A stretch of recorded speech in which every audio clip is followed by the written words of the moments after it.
Other useful features in Power Query are creating an index column and a custom column. Let's first of all start by, in Excel, going to Query in the ribbon and choosing Edit. Now I've got a query in here called 10 most expensive products. Let's say I wanted to number each one of these records. So I want to create or add a column, so I go to Add Column. The type of column I want to create is an index column, so I click Index Column. It immediately adds a column to the end and is automatically numbered every record. And I can see the step here in my query steps. My only problem is I didn't want to start from 0, I wanted to start from 1. And you can see the M language up here. I could edit the M language, but I actually want to click this little gear or cog. By doing this, I can get into the settings for that particular step. And I'll tell it I actually want to start from number 1, and I want to increment in ones. And so when I click OK, it's now created a column called index, which has automatically numbered them from 1 to 10.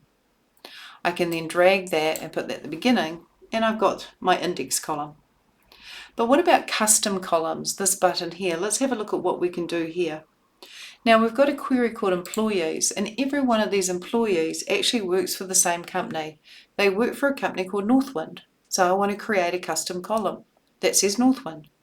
So I click this on the Add Column tab, I click this Custom Column button, and this window comes up. So it says, what do you want to name the column? Well, I'd like to name the column just simply Company.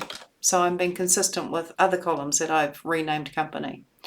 And in this area here, I can put double quote because it's text and type Northwind. And so really, all this will do is create a new column called Company and naturally just put the text Northwind in it.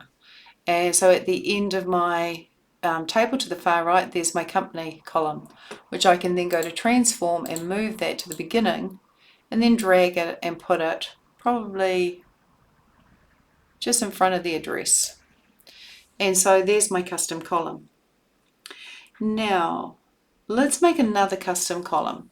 I'd like to make a custom column in the Orders 1997 to 2000 query. I want to go to the Add column and I want to create a custom column.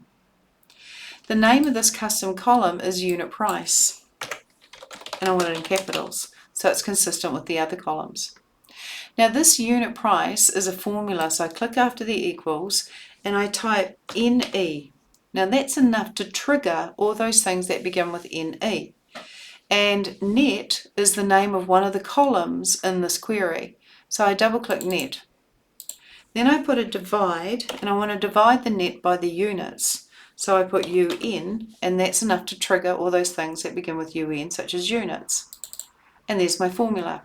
Grab the net sales, divide it by the number of units sold, and that's basically the unit price. And so I go OK. And here is my unit price, which is my custom column. Now what I'd like to do is change the data type, so I'm going to click this drop down here, to a decimal number. And that just improves the look of it. I want to create another conditional column, and I want to name it discount. So I'm going to add a column. It's a custom column. I want to name that column discount.